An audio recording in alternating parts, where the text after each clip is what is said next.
Bismillahirrahmanirrahim. Assalamualaikum warahmatullahi wabarakatuh. Alhamdulillah, nahmaduhu wa nasta'inuhu wa nastaghfiruhu wa nastahdihi wa na'udzu bihi min syururi anfusina wa min sayyiati a'malina. May yahdihillahu fala mudhillalah wa may yudlil fala hadiyalah. Asyhadu an la ilaha illallah wahdahu la syarikalah wa asyhadu anna Muhammadan abduhu wa rasuluh. Allahumma shalli wa sallim alaihi wa ala alihi wa sahbihi wa man kana ala nahjihi ila yaumiddin. Qala Allah azza wa jalla fi kitabihil karim, ya ayyuhalladzina amanu taqullaha haqqa tuqatih wa la tamutunna illa wa antum muslimun. Ya ayyuhan nasu taqu rabbakum alladzi khalaqakum min nafsin wahidah wa khalaqa minha zawjaha wa batha minhuma rijalan katsiran wa nisaa'a wattaqullaha alladzi tasaaluna bihi wal arham innallaha kana 'alaikum raqiba. Fa in asdaqal hadits kitabullah wa khairul hadi hadi Muhammadin sallallahu alaihi wasallam wa syarrul umuri muhdatsatuha wa kullu muhdatsatin bid'ah wa kullu bid'atin dhalalah wa kullu dhalalatin finnar. Jemaah yang dirahmati oleh Allah Subhanahu wa taala, alhamdulillah segala puji bagi Allah Subhanahu wa taala yang sudah ringankan langkah kita untuk menuntut ilmu dan berbagi. Sama-sama kita berbagi pengetahuan, berbagi ilmu. Dan ini adalah salah satu tanda Allah Subhanahu wa taala cinta kepada kita insyaallah. Karena Allah Azza wa Jalla, karena Nabi SAW bersabda, "Man yuridillahu bihi khairan yufaqihu fiddin." Siapapun yang Allah taala inginkan kebaikan bagi dia, maka Allah taala akan mudahkan dia untuk menuntut ilmu. Allah taala akan faqihkan dia dalam agama ini. Semoga Allah taala masukkan kita dalam golongan tersebut. Amin ya rabbal alamin.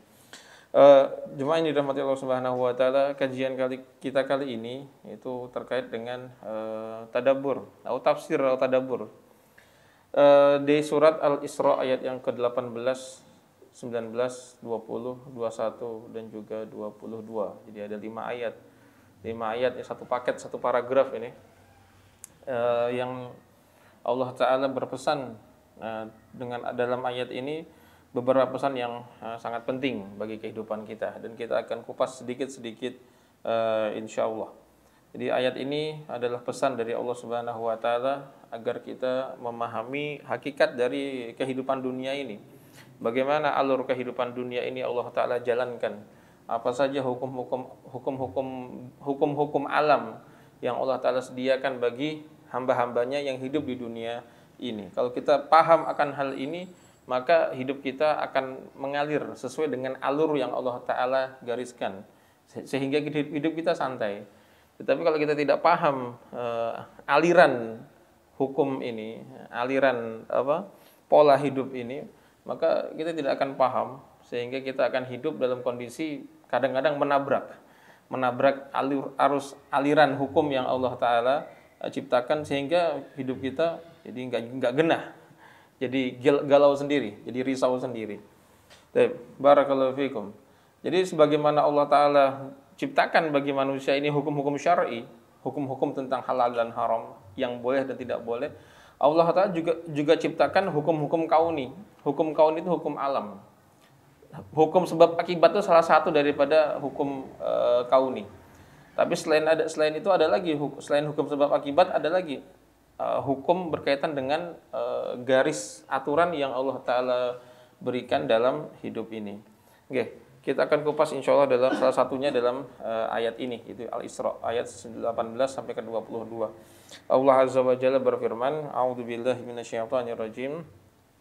Man kana yuridul 'ajilata 'ajjalna lahu fiha ma nasha'u liman nurid.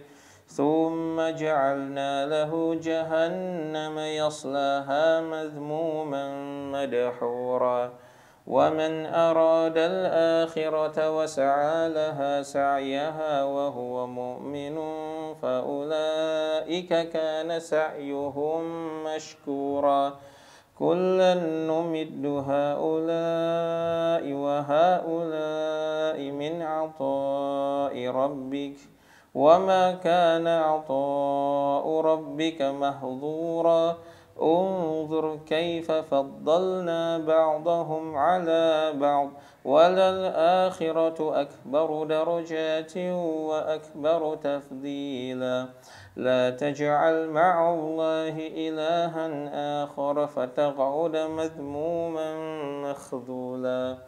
Allah Ta'ala berfirman, Man kana yuridul hayatad dunya Man kana yuridul ajilata Ajjalna lahu fiha ma nasha'u liman nurid Thumma ja'alna lahu jahannama yaslaha madhmuman madhura.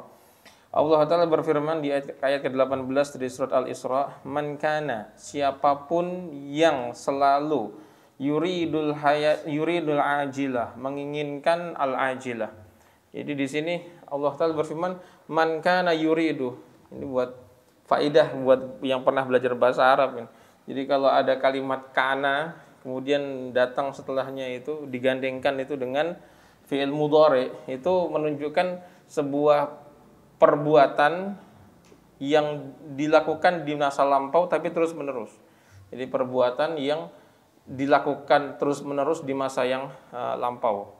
Itu kalau bahasa Inggrisnya apa namanya? Past continuous tense. Ya, itu sih perbuatan yang lampau yang dulu dilakukan terus menerus tapi di masa yang lampau, gitu kan. Jadi selalu mengerjakannya. Makanya dalam hadisnya itu, dalam hadis tentang bacaan di hari Jumat, kan hadisnya berbunyi kana Nabi sallallahu alaihi wasallam yaqra'u yaumul jum'ah bi sabbihisma rabbikal a'la. Jadi hadisnya kan berbunyi Nabi SAW itu dulu selalu kana yaqra'u, dulu selalu membaca setiap hari Jumat dengan bacaan apa? Sabbihisma rabbikal a'la. Makanya kalau tiap Jumat enggak usah heran kalau imamnya itu bacanya sabbihisma rabbikal a'la dan juga hal ataka hadisul ghasyiyah, karena memang hadisnya seperti itu redaksinya. Kana yaqra, dulu senantiasa membaca. Artinya perbuatan membaca sabbihisma rabbikal a'la dan hal ataka hadisul ghasyiyah itu selalu dilakukan setiap hari Jumat. Nah, di sini juga seperti itu. Dalam ayat ini Allah Ta'ala berfirman, Man kana yuridul ajilah.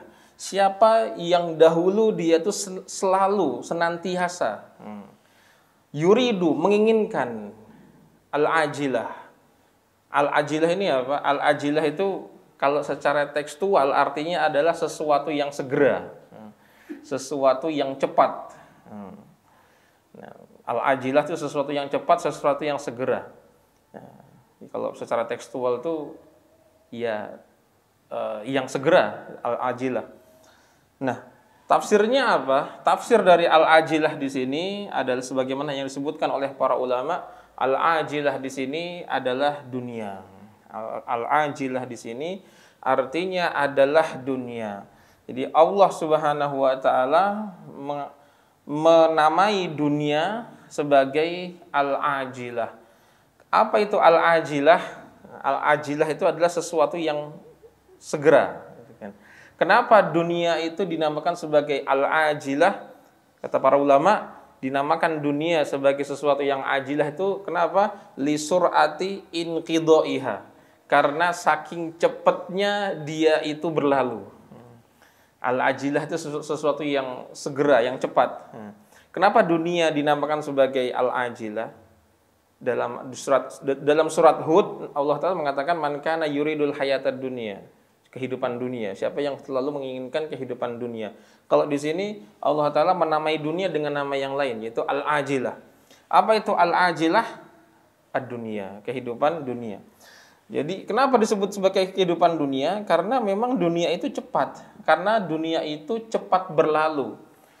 Apanya yang cepat berlalu? Yang cepat berlalu adalah semuanya.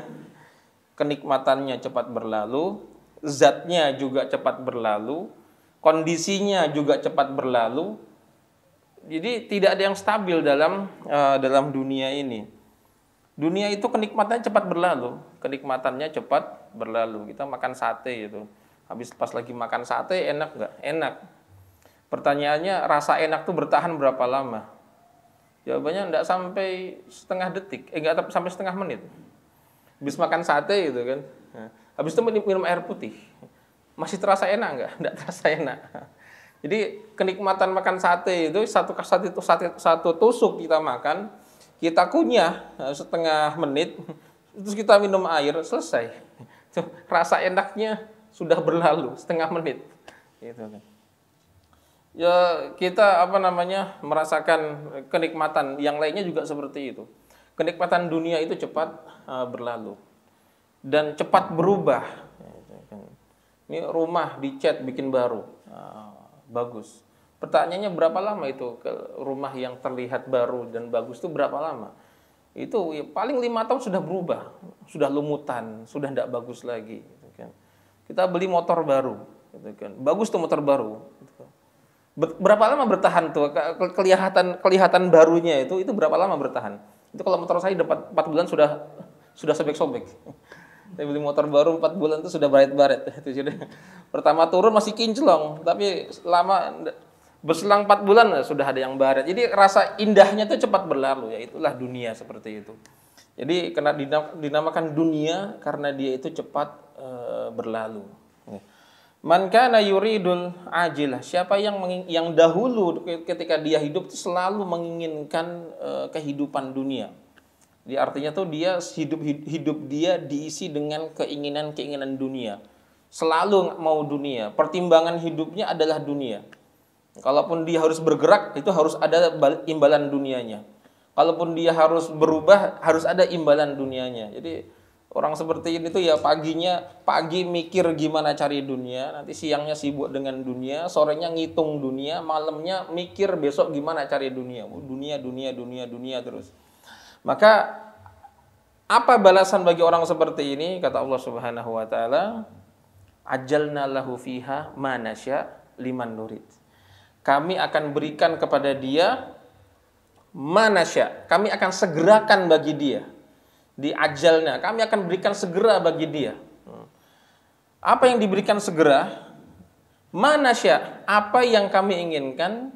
Liman nurid, kepada siapa yang kami inginkan.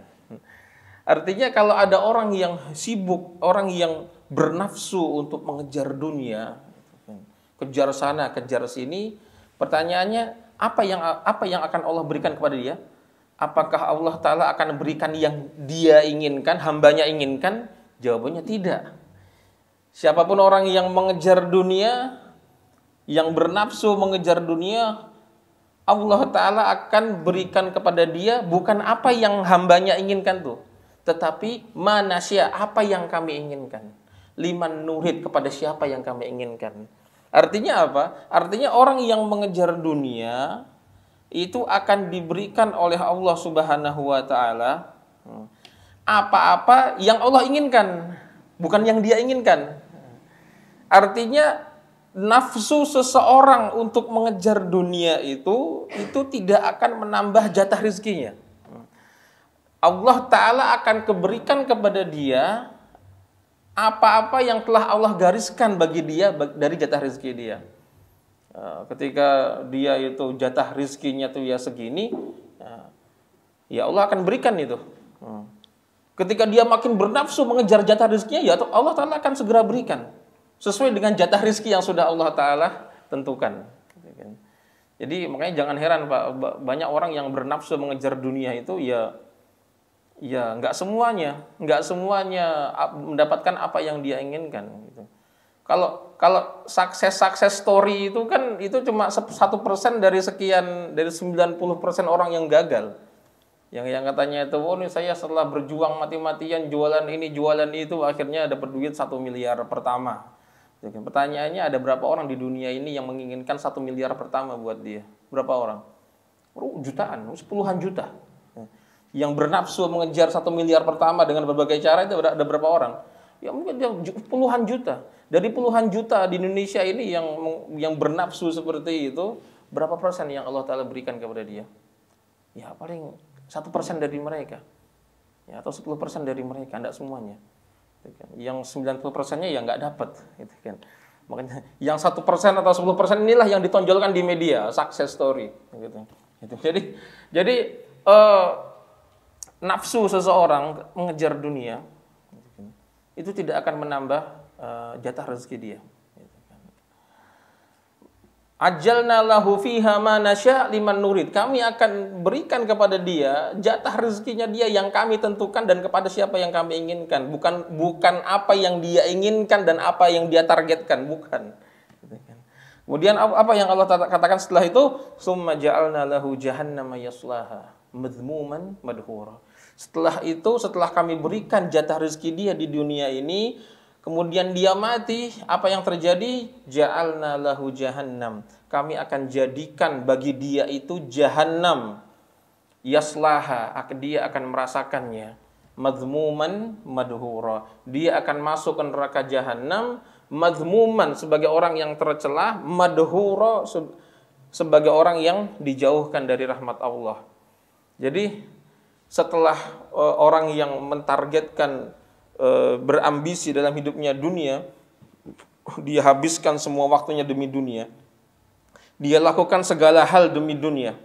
Nggak peduli mana haram dan mana halal. Bagi dia sama saja. Yang penting dia dapat dunia.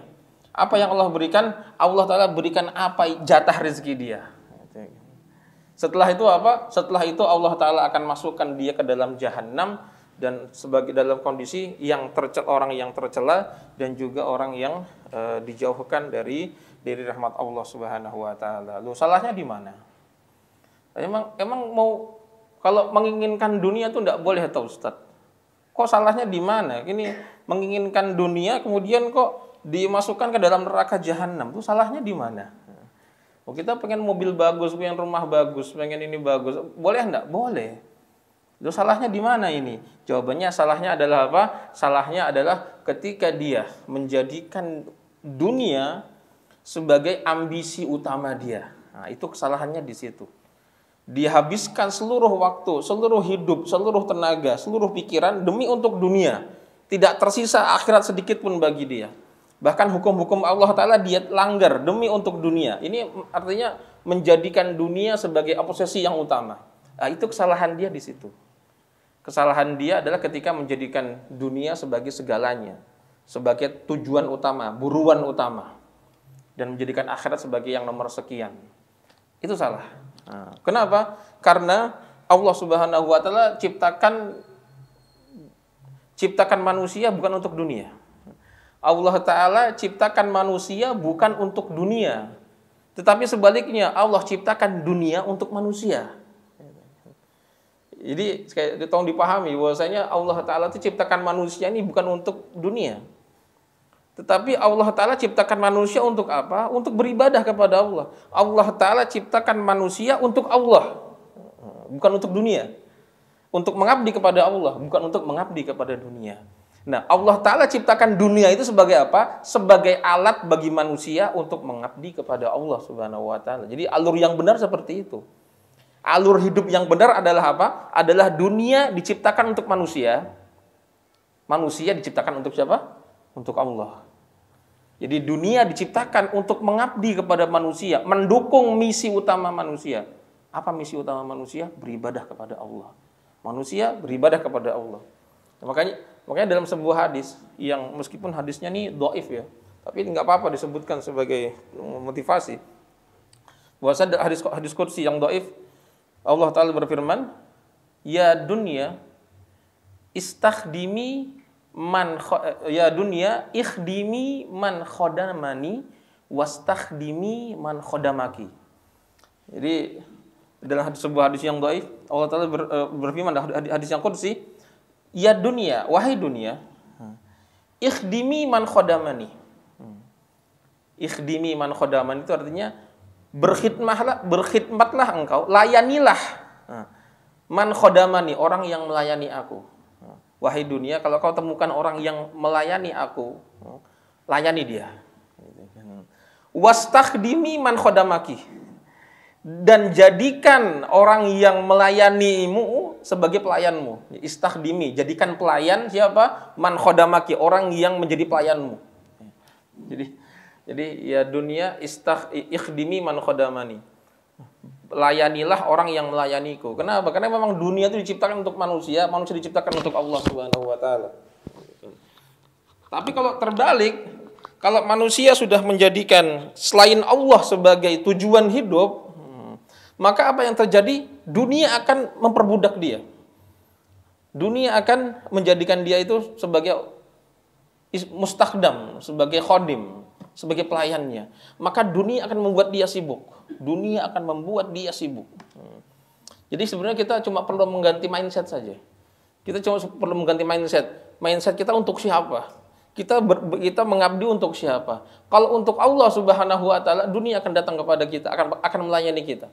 Dan ketika kita sudah menggeser mindset ini, kita ada untuk melayani dunia.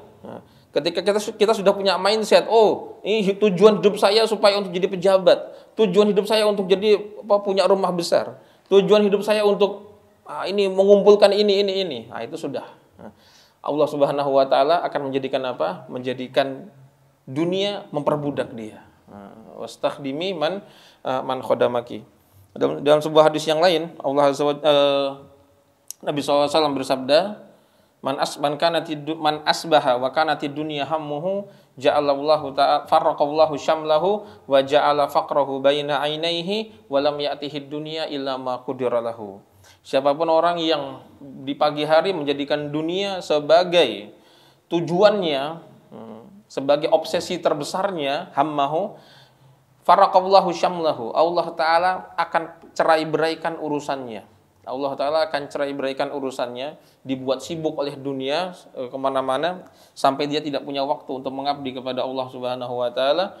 Wa ja'ala faqrahu baina ainaihi, dan Allah Ta'ala akan jadikan kefakiran selalu berada di hadapan matanya.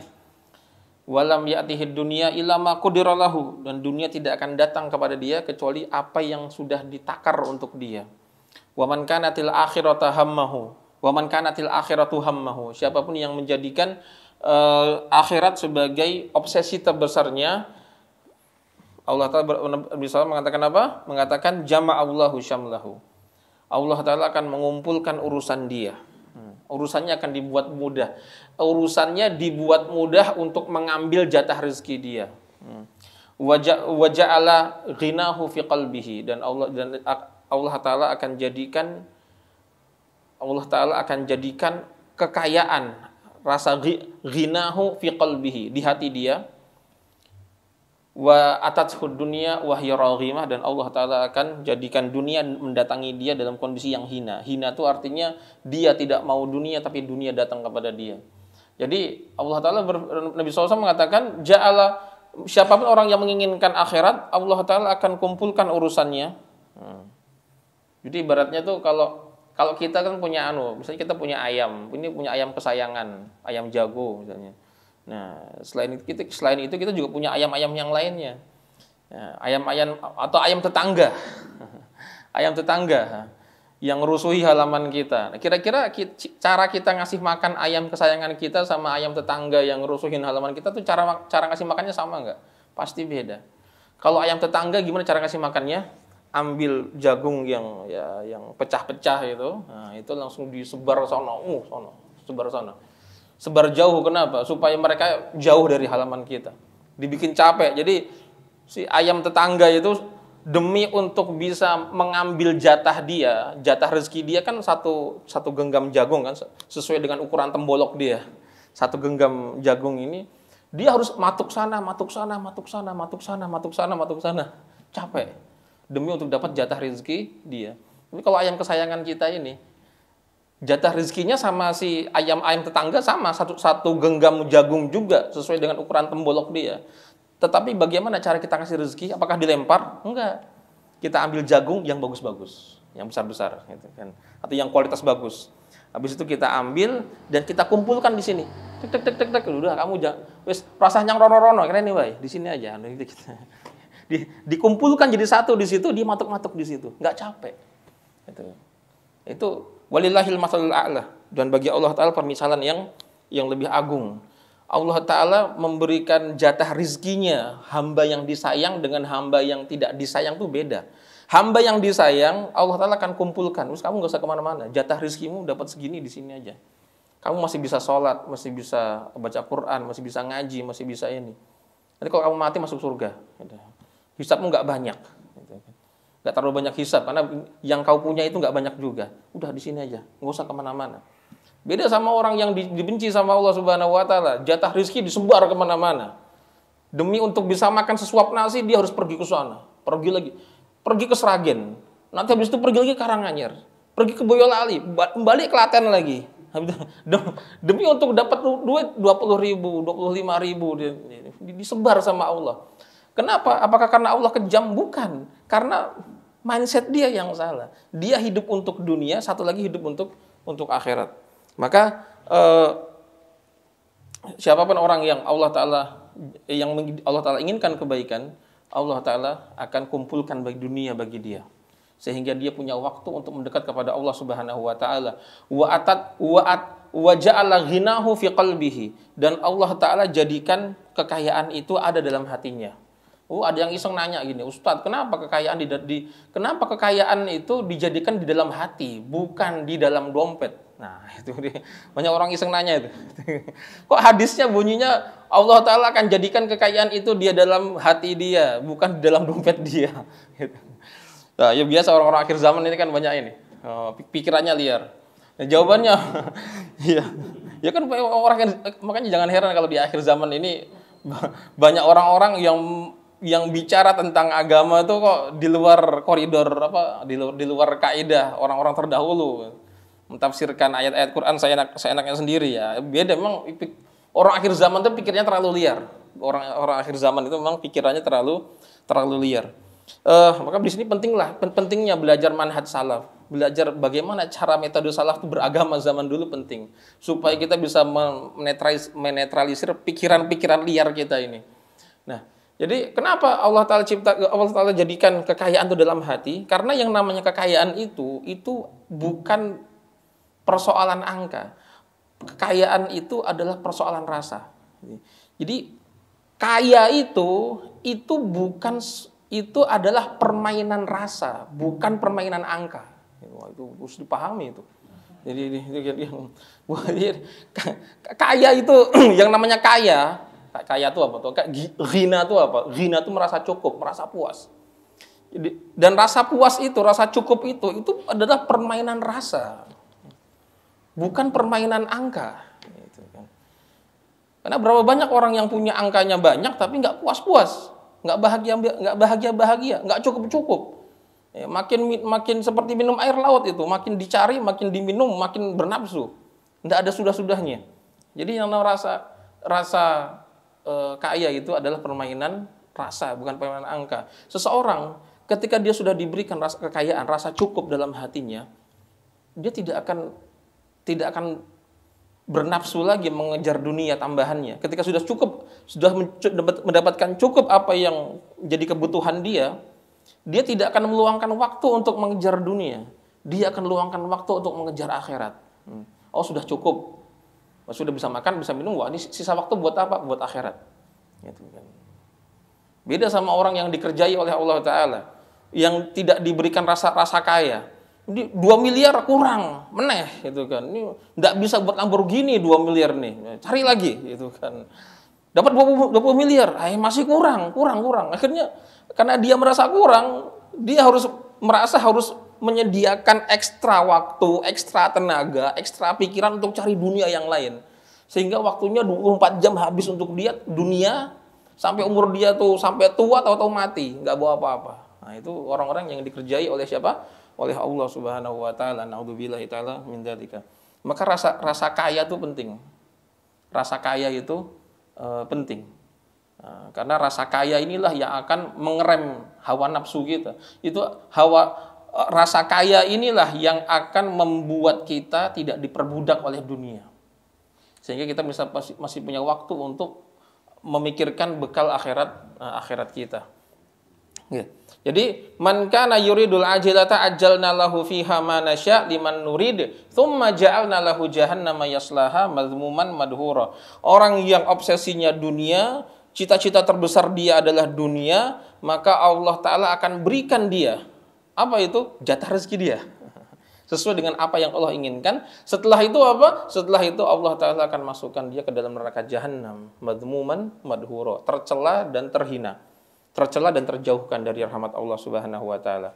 Kemudian setelah itu ayat keduanya, ayat 19, Waman aradal akhirah, siapapun yang menginginkan kehidupan akhirat. Wasa'alaha sa'yaha, dan dia berusaha. Sa'a itu artinya berusaha, beramal untuk akhirat. Wasa'alaha sa'yaha wa huwa mu'min, dan dia itu orang beriman. Faulaika kana sa'yuhum mashkura, maka dia itulah orang-orang yang usahanya mashkura, dibalas. Jadi ini ayat ini, ya ini ayat ini tamparan bagi kita semuanya nih. Jadi Allah Ta'ala berfirman, waman aradal akhirah, adapun siapa yang menginginkan akhirat, wasa'alaha sa'yaha, dan dia mengusahakan usahanya, yaitu usaha akhirat. Coba ada kok nih. Udah ada. Bismillah. Wasa'alaha sa'yaha, dan dia mengusahakan usaha untuk menempuh akhirat itu. Nah, di sini para ulama menjelaskan, kok ketika Allah Ta'ala bercerita tentang para orang-orang yang obsesinya dunia, itu tidak disebutkan kalimat sa'a, tidak disinggung-singgung kalimat usaha. Jadi kan nggak ada dalam ayat ini siapa yang menginginkan dunia kemudian dia sa'alaha sa'yaha, berusaha untuk mendapatkan dunia, kemudian maka Allah Ta'ala akan balas begini. Tentang dunia tidak ada kalimat usaha. Tetapi ketika mengungkit akhirat, Allah Ta'ala mengungkit kalimat saat 3 kali. Jadi kalimat usaha itu Allah Ta'ala ungkit sebanyak 3 kali. Wasa'a itu berusaha, laha untuk akhirat, sa'yaha usahanya itu. Jadi udah 2 kali. Faulaika, maka mereka, wahwa mu'min, dan dia beriman. Faulaika, maka mereka itulah kana sa'yuhum, yang usahanya itu mashkura, dibalas. 3 kali Allah Ta'ala ungkit kalimat sa'a. Kalau tentang dunia tidak ada kalimat usaha. Kalau tentang akhirat diungkit 3 kali kalimat usaha. Kenapa? Apa hikmahnya? Para ulama menjelaskan bahwasanya di sini ada tersirat sebuah makna, bahwasanya seseorang itu untuk mendapatkan jatah dunia dia itu tidak harus berusaha. Karena jatah dunia yang Allah berikan kepada manusia itu ada dua kategori. Jatah rezeki yang Allah Ta'ala berikan kepada manusia itu ada 2 kategori. Pertama adalah rezeki yang dicari. Yang kedua, rezeki yang dibagi. Jadi untuk memperoleh dunia, jatah dunia seseorang, itu nggak harus selalu dengan berusaha. Kenapa? Karena untuk memperoleh jatah rezeki, manusia tuh ada 2 cara yang Allah Ta'ala berikan kepada manusia. Pertama adalah rezeki yang dicari. Yang kedua, rezeki yang dibagi. Kalau dibagi itu nggak dicari. Makanya Allah Ta'ala tidak pernah mengaitkan usaha dengan rezeki. Allah Ta'ala tidak pernah mengaitkan usaha dengan rezeki. Rezeki itu selalu Allah Ta'ala kaitkan dengan takwa. Berkali-kali Allah Ta'ala ungkit itu di surat At-Tahrim. Surat At-Tolak. Nanti dibuka sendiri itu. Jadi untuk mendapatkan dunia itu tidak harus berusaha. Ada orang yang dapatkan dunia dengan cara dicari. Contohnya siapa ya? Contohnya kita ini. Kita sedang menempuh jalur rezeki kita dengan cara mencari. Ada lagi orang yang mendapatkan jatah rezeki dengan cara dibagi, nggak mencari dia, tapi dibagi sama Allah Ta'ala. Contohnya siapa? Ya anak-anak kita sekarang ini. Mereka anak-anak kita sekarang kan mereka makan, minum, pakai pakaian. Apakah mereka mencari rezeki? Ya enggak. Itu rezeki yang Allah Ta'ala bagi mereka. Gitu. Dan juga ya sebagian orang nggak bekerja, tapi dapat rezeki. Ya kenapa? Ya bapaknya duitnya banyak. Gitu. Dapat warisan. Ya itu rezeki yang dibagi. Dan itu ya kita nggak boleh iri. Itu Allah Azza wa Jalla yang atur semuanya itu. Dan semuanya itu adalah ujian. Kita ini sedang diuji, dia juga sedang diuji. Bedanya kita sedang diuji dengan rezeki yang kita cari, dan dia sedang diuji dengan rezeki yang dibagi untuk dia. Jadi sama-sama ujian. Selama kita di dunia itu apapun yang kita pegang, yang kita sentuh, yang kita nikmati, yang kita rasakan, itu semua ujian bagi kita. Nah, jadi wasa'alaha sa'yaha, dan dia itu mengusahakan usahanya. Untuk urusan dunia, Allah tidak pernah mengkaitkan dengan usaha. Nah, tapi khusus untuk urusan akhirat, 3 kali usaha itu diungkit-ungkit. Artinya apa? Artinya untuk dapatkan kenikmatan akhirat, kita harus berusaha. Nggak bisa. Nggak ada orang dapat akhirat dibagi, itu nggak ada. Makanya jangan tertipu sama Habib-Habib itu. Wah, ini ibu sudah punya jatah akhirat sendiri bersama dengan Rasulullah. Karena saya anaknya Rasulullah atau cucunya Rasulullah. Bohong mereka. Nggak ada. Manusia untuk dapat jatah akhirat, satu-satunya cara dan tidak ada cara yang lainnya adalah apa? Sa'alaha sa'yaha. Berusaha untuk dapat akhirat. Gitu kan. Kalau kita mau dapat pahala apa? Pahala qiyamul lail, gimana caranya? Apakah dengan cara tidur? Ya enggak, ya qiyamul lail gitu. Kita mau dapat pahala baca Quran, gimana caranya? Baca komik? Ya enggak dapat, baca Quran. Jadi satu-satunya cara untuk mendapatkan pahala, mendapatkan kebaikan akhirat adalah apa? Sa'alaha sa'yaha. Mengusahakan dengan sebenar-benarnya usaha, enggak main-main. Kalau kita cari dunia sambil main-main, itu dapat enggak? Ya, kadang dapat. Ya kadang bisa enggak dapat, bisa dapat gitu. Ada 2 kemungkinan, bisa dapat, bisa enggak dapat. Gitu kan. Tapi kalau untuk urusan akhirat enggak ada main-main. 3 kali Allah Ta'ala ungkit kalimat sa'a itu. Kalimat usaha. Artinya tuh usahanya tuh tenanan gitu. Jadi kalau, ya contohnya kita sholat itu ya. Kita sholat untuk dapatkan pahala sholat. Apakah bisa kita dengan sholat dengan cara main-main? Bisa enggak? Oh enggak bisa. Nabi SAW mengatakan orang sholat itu ada macam-macam dapat pahala. Ada orang yang dapat pahala sholatnya utuh. Ada yang dapat pahala sholatnya setengah. Ada yang dapat pahala sholatnya itu 1/4, 1/5, 1/8, 1/10. Jadi tidak semua orang yang sholat itu dapat pahala sholat penuh. Itu tergantung apa? Tergantung keseriusan dia. Sa'alaha sa'yaha. Semakin tenanan, semakin serius, dia dapat dia. Ya kalau untuk urusan dunia kan kadang-kadang enggak, sambil ngopi, sambil ngobrol ya dapat juga rezeki dunia. Tapi rezeki akhirat enggak bisa. Harus diusahakan. Gitu kan. Wa sa'alaha sa'yaha wa huwa mu'min, dan dia tuh orang yang beriman, fa ulaika kana sa'yuhum mashkura. Maka mereka itulah yang usahanya mashkura, akan dibalas. Jadi orang yang berusaha dengan usaha akhirat, Allah janjikan bahwasanya usahanya dia tuh akan dibalas. Beda dengan usaha dunia. Beda dengan usaha dunia. Kalau usaha dunia itu, ya Allah Ta'ala tidak menjanjikan pasti dibalas sesuai dengan usahanya, enggak. Tapi kalau pahala akhirat, Allah Ta'ala akan balas sesuai dengan usahanya. Itu janji pasti Allah Subhanahu Wa Ta'ala. Makanya jangan heran itu kalau urusan dunia itu ya enggak ada janji pasti dari Allah. Kalau orang semakin berusaha, semakin dapat dunia banyak, ya enggak. Nah, itu ada. Kadang-kadang kita lihat ada sebagian orang itu buka toko atau buka tempat usaha, sudah yang target dia tuh sehari omsetnya 20 juta. Nah, sehari itu target dia omsetnya 20 juta, buka kafe di mall gitu. Nanti udah biaya interiornya, biaya sewanya, biaya ininya, servisnya, itu dia targetkan berapa? Targetkan dia sehari omsetnya 20 juta. Nah, itu. Hasilnya apa? Ternyata hasilnya zong. Ternyata hasilnya kosong, bangkrut. Nah, tapi ada lagi orang yang buka warung goreng di pinggir jalan itu, di trotoar, kayak di Jogja kemarin itu, di Banguntapan itu ada orang yang jualan telur goreng gitu. Telur goreng, tempatnya itu tenda di pinggir jalan. Dia buka cuma di pagi sampai sore.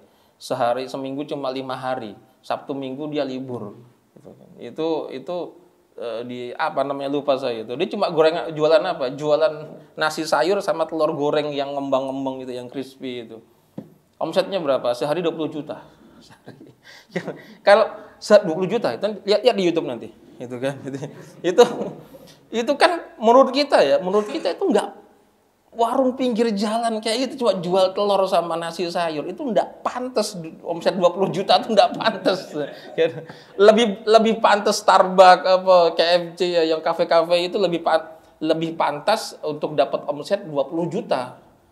Kenapa? Dia lebih bagus, interiornya ber-AC, bagus, kinclong, instagramable gitu kan. Nah, ini warung pinggir jalan di trotoar, itu pun bayar Satpol PP, itu kan bayar uang kebersihannya lebih.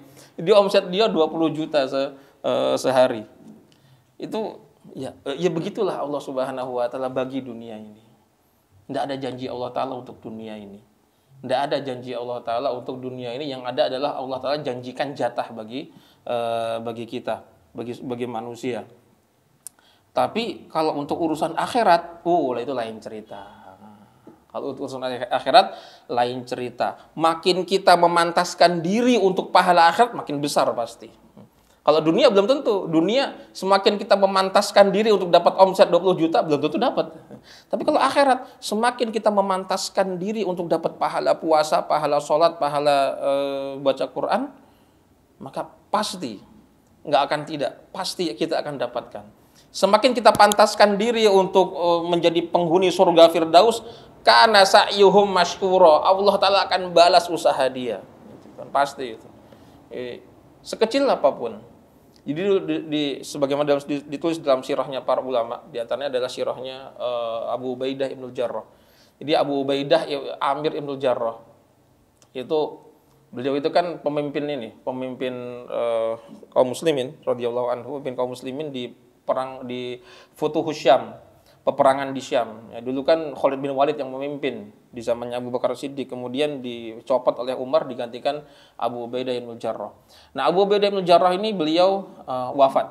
Wafatnya tuh bukan karena jihad, wafatnya karena penyakit, karena apa? Karena wabah, karena pandemi.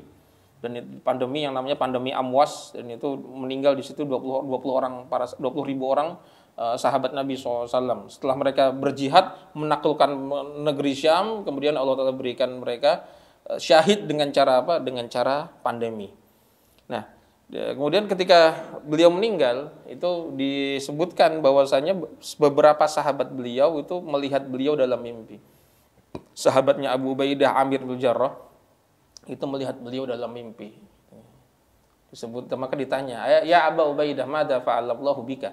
Wahai Abu Ubaidah, apa yang telah Allah lakukan kepada engkau? Maka Abu Ubaidah mengatakan, ghafaroli walhamdulillah, Allah telah mengampuniku walhamdulillah. Kemudian ditanya lagi, wa madza fa'ala bi fulan?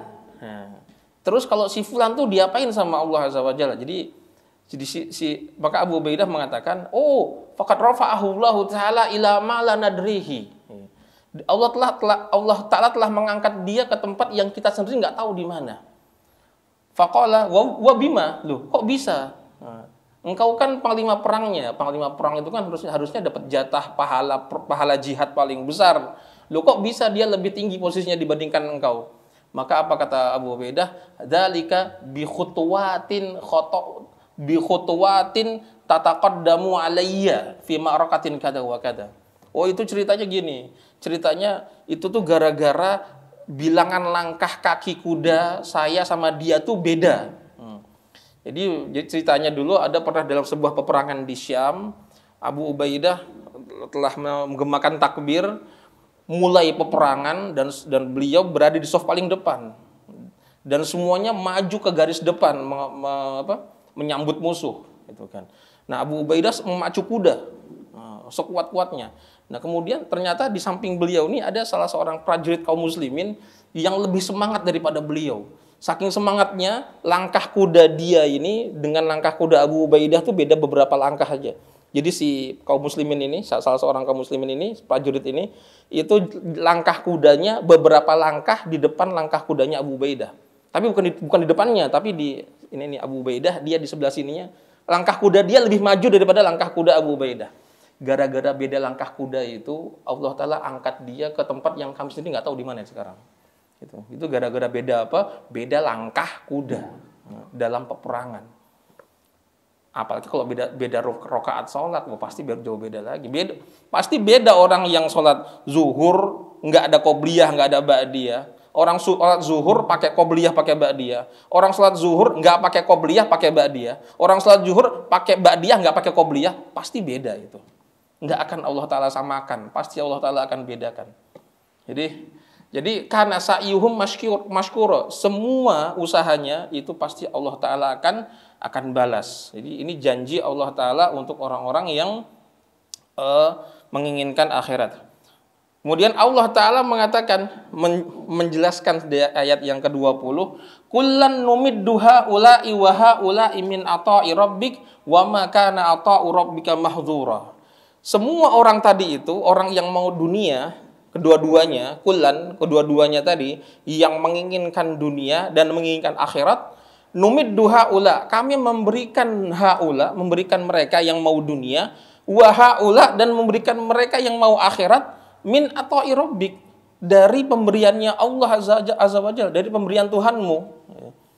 Wa ma kana ata'u rabbika mahdzura, dan pemberian Tuhanmu itu tidak akan bisa dihalangi.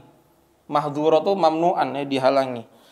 Jadi Allah Ta'ala menjelaskan bahwasanya semua orang yang cari dunia, yang cita-citanya dunia ataupun cita-citanya akhirat, itu Allah Ta'ala berikan jatahnya. Jadi nggak ada hubungannya itu. Oh, ini kalau orang makin makin soleh itu berarti itu duitnya makin banyak. Oh, kalau ini orang makin bejat duitnya makin sedikit. Oh, enggak. Nggak ada hubungan antara dunia dengan kesolehan. Nggak ada hubungannya dengan dunia dengan pemberian Allah. Nggak ada hubungan antara dunia dengan pemberian Tuhan. Kalau pemberian Tuhan dan urusan dunia, Allah berikan kepada semuanya. Yang soleh Allah Ta'ala kasih, yang bejat pun Allah Ta'ala kasih. Maka jangan heran kenapa kok Namrud lebih kaya daripada Nabi Ibrahim. Jangan heran kenapa Fir'aun lebih kaya daripada Nabi Musa. Jangan heran Nabi SAW itu tidak lebih kaya daripada Abu Jahal, Abu Lahab. Kenapa? Ya, karena memang semua itu Allah Ta'ala berikan kepada siapapun untuk urusan dunia. Wa ma kana ata'u rabbika mahdzura, dan Allah Ta'ala berikan, pemberian Allah Ta'ala itu tidak ada yang bisa menghalanginya. Maka di sini tersirat pesan bahwasanya pemberian duniawi itu adalah bukan sama sekali, bukan tolak ukur cintanya Allah Subhanahu wa Ta'ala. Sama sekali bukan menjadi mikyas, menjadi timbangan Allah cinta atau tidak cinta. Allah Ta'ala, Nabi SAW bersabda, innallaha yu'tid dunya liman yuhib wa liman la yuhib wa la yu'til imana illa liman ahabba. Allah Ta'ala tuh memberikan dunia kepada man yuhib, kepada yang dia cintai, waliman la yuhib, dan kepada yang tidak dia cintai. Semua diberikan oleh Allah Subhanahu wa Ta'ala. Walakin la yu'til imana illa liman ahabba, tetapi tidak Allah Ta'ala berikan iman kecuali kepada siapa yang Allah Ta'ala ingin cintai, gitu kan. Kemudian yang terakhir nih, ya sampai 21 aja kayaknya. Unzur kaifa faddalna ba'dahum 'ala ba'd. Unzur, lihatlah. Kaifa faddalna, bagaimana kami melebihkan ba'dahum 'ala ba'din, sebagian mereka dengan sebagian yang lain. Walal akhiratu akbaru darajatin wa akbaru tafdila, dan akhirat itu jauh lebih jomplang perbedaannya dan lebih besar gapnya itu jaraknya. Jadi Allah Ta'ala mengatakan bahwasanya di dunia ini Allah Ta'ala lebihkan satu orang dengan yang lainnya, dan itu sudah menjadi sunatullah. Untuk urusan pemberian, untuk urusan kenikmatan dunia, itu satu dengan yang lain itu Allah lebihkan yang satu dan Allah kurangi yang lain. Untuk urusan pemberian dunia. Maka Allah Ta'ala mengatakan, undur, lihat tuh. Kaifa faddalna ba'dahum 'ala ba'din. Bagaimana kami jadikan yang satu itu untuk urusan dunia lebih daripada yang lainnya. Allah perintahkan kita untuk perhatikan itu. Perhatikan bagaimana Allah melebihkan yang satu dengan yang lainnya. Jadi kalau kita lihat di dunia ini kan macam-macam bagaimana Allah melebihkan seseorang dengan yang lainnya dalam urusan dunia. Ada orang yang mau makan susah. Tapi ada orang yang biaya bensin dia sehari itu sama dengan biaya makan satu bulan bagi orang lain. Ada orang yang mau pergi ada orang yang dari sini mau pergi ke Jakarta itu nabung dulu 6 bulan. Tapi ada orang yang pergi ke Mekah, pulang pergi naik pesawat jet, pesawat pribadi, ya, sebulan bisa 5 kali. Gitu kan. Jadi kan ada orang yang kita lihat, sekali-kali lihatlah itu di kota Solo, pergi jam 11, jam 12 malam di kota Solo di Nongnongan. Kita lihat apa yang ada di sana. Ada orang tinggal di emperan toko di pinggir jalan. Gelar kardus, kadang-kadang nggak pakai kardus, ya, yang kedinginan. Bahkan ada orang yang di kota Solo tuh udah 12 tahun gelandang, nggak punya rumah. Gitu. Dia ada orang yang tidur di emperan.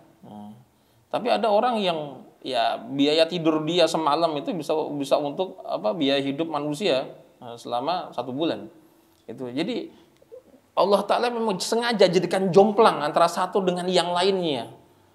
Untuk apa? Untuk diambil pelajaran. Makanya Allah Ta'ala perintahkan, undur, coba perhatikan itu.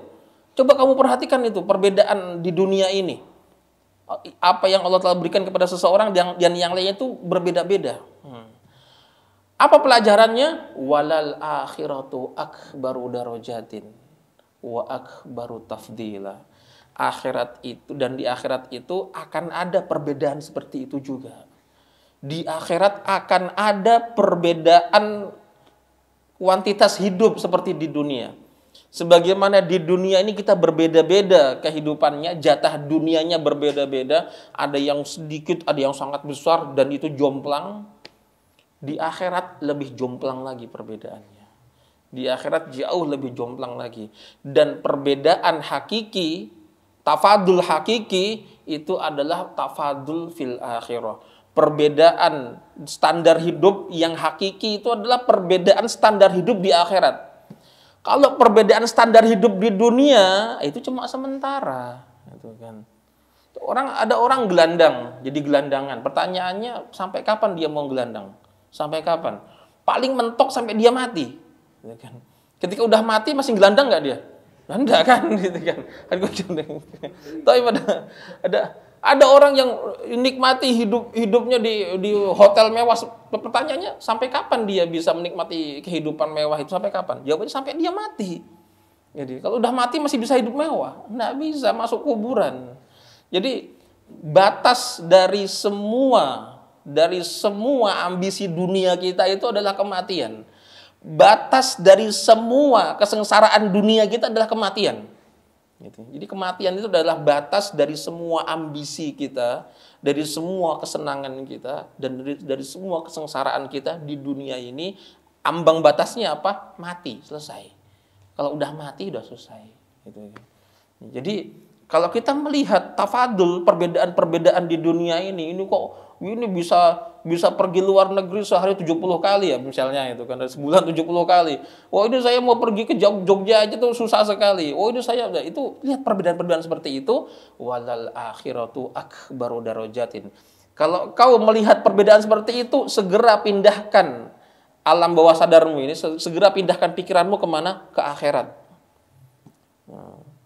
Untuk mengetahui bahwa di akhirat nanti ada perbedaan seperti itu, perbedaan standar hidup.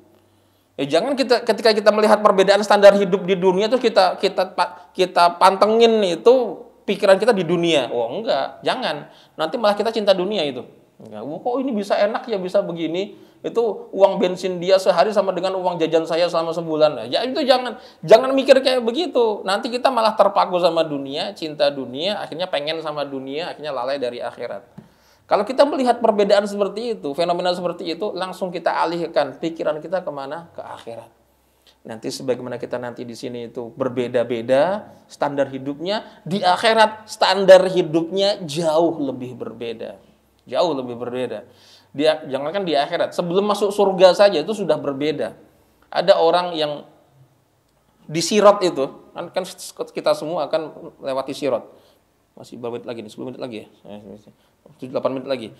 Orang melewati Sirat, itu pun berbeda-beda. Ada orang yang melewati Sirat seperti kilat, baru sekedipan mata. Ini dia di Sirat sini. Di Sirat.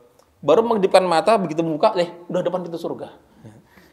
Karena Sirat itu kan adalah sebuah jembatan yang membentang di atas neraka jahanam. Jadi ini padang mahsyar, ini surga, Itu di tengah-tengahnya ada sirat yang dibentangkan. Semua orang yang mau masuk surga harus lewat sirat ini. Gitu kan. Ada orang yang melewati sirat itu seperti kecepatan mata memandang. Dia begitu ngedip, begitu buka mata, sudah pintu surga depannya. Gitu kan. Ada orang yang melewati sirat seperti seorang penunggang kuda yang sangat cepat. Ada orang yang melewati sirat seperti angin. Ada orang yang melewati sirat seperti seorang pelari kuncang. Ada orang yang melewati sirat secepat burung terbang. Ada yang melewati sirat secepat orang berjalan. Ada yang seperti orang merangkak. Ada yang seperti orang ngesot. Nggak sampai-sampai, entah kapan sampainya. Tahu-tahu setelah lama baru sampai. Ada orang yang nggak sampai masuk neraka jahanam. Ada orang yang harus drama dulu, harus jatuh, hampir jatuh, naik lagi. Hampir jatuh lagi, naik lagi. Baru entah berapa tahun kemudian baru nyampe ke gerbang surga. Naudzubillahi ta'ala min dzalik. Jadi di akhirat standar hidup berbeda-beda. Itu baru sebelum masuk surga itu. Dan sebelum masuk surga juga setiap orang diberikan cahaya. Ada orang yang cahaya itu terang benderang seperti matahari. Ada yang cahayanya lebih terang daripada matahari sesuai dengan kadar keimanan dia. Ada yang cahayanya itu lebih redup lagi seperti rembulan. Ada yang cahayanya seperti bintang-bintang dikumpulkan. Ada yang cahayanya seperti tidak seberapa. Ada yang cahayanya itu seperti lampu. Ada yang cahayanya seperti lilin. Dan ada yang diberikan cahaya di ujung jempolnya kecil gini. Itu sebagai modal untuk melewati sirat. Jadi itu di akhirat kejomplangan itu jauh lebih besar. Itu sebelum masuk surga. Apalagi kalau masuk surga. Di surga nanti nikmat terbesar manusia adalah memandang wajah Allah Subhanahu wa taala. Ketika ahli surga itu menikmati surga, kemudian mereka diajak untuk memandang wajah Allah, maka semua kenikmatan surga ini hambar. Maka ada orang yang memandang wajah Allah Subhanahu wa taala seminggu satu kali. Seminggu di surga ya. Seminggu dalam ukuran surga. Nanti rinciannya bisa dilihat di kitab Al-Hadil Arwah ila Biladil Afrah di karangan karya Syekh Al-Imam Ibnu Qayyim rahimahullah. Itu di Hadil Arwah ila Biladil Afrah. Ada orang yang memandang wajah Allah taala seminggu selama sepekannya surga satu kali. Ada yang memandang wajah Allah Subhanahu wa taala lebih dari itu. Ada yang bisa memandang wajah Allah tiap hari. Itu sesuai dengan apa? Sesuai dengan amalan dia. Jadi untuk akhirat nanti jauh lebih besar perbedaannya. Karena kalau nanti kita lihat perbedaan di dunia, jangan terpaku dengan dunia, alihkan ke akhirat. Nanti dan perbedaan itu bukan hanya vertikal, tapi juga horizontal. Maksudnya bagaimana? Maksudnya setiap orang itu akan dimuliakan sesuai dengan amalan dia. Orang yang ahli puasa nanti akan dimuliakan dengan sebuah amalan yang nggak bisa diperoleh oleh yang selain ahli puasa.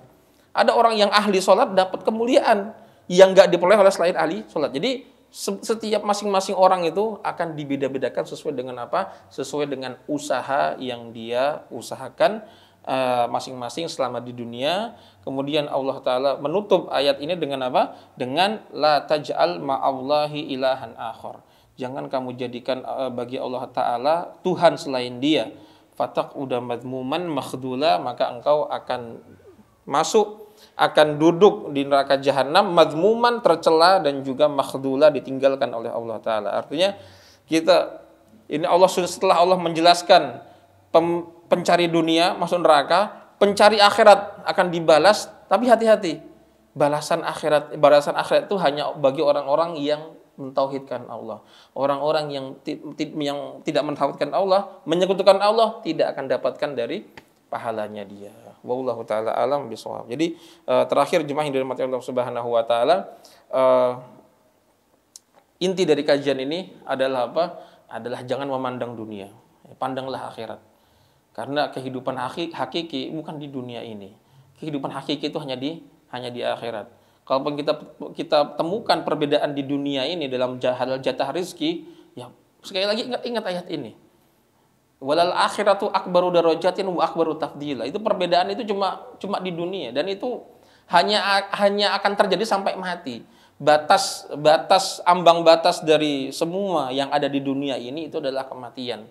Setelah itu adalah kehidupan hakiki. maka perbedaan yang hidup, gaya standar hidup yang paling hakiki adalah perbedaan standar hidup setelah mati. Itu yang perlu kita usahakan sekarang. Itu yang perlu kita usahakan dan camkan sekarang ini. Wallahu taala alam bisawab.